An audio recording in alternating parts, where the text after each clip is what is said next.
ধর্মনগর থানার ওসি হিমাদ্রি সরকারের নেতৃত্বে আনন্দবাজার রাজনগর এলাকায় এক পুলিশি নেশা বিরোধী অভিযান হয়।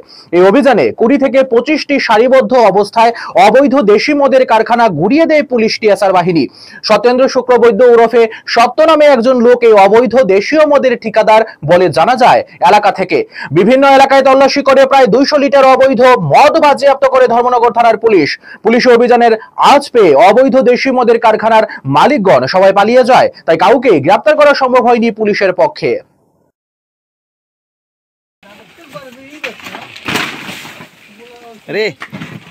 খবর ছিল রাজনগর কলোনি আনন্দবাজার এরিয়াতে দীর্ঘদিন যাবতীয় কিছু কান্ট্রিমেড লিকারের ফ্যাক্টরি চলছিল, সেখানে অবৈধভাবে লিকার তৈরি হচ্ছিল এবং অত্র এলাকায় সাপ্লাই হচ্ছিল।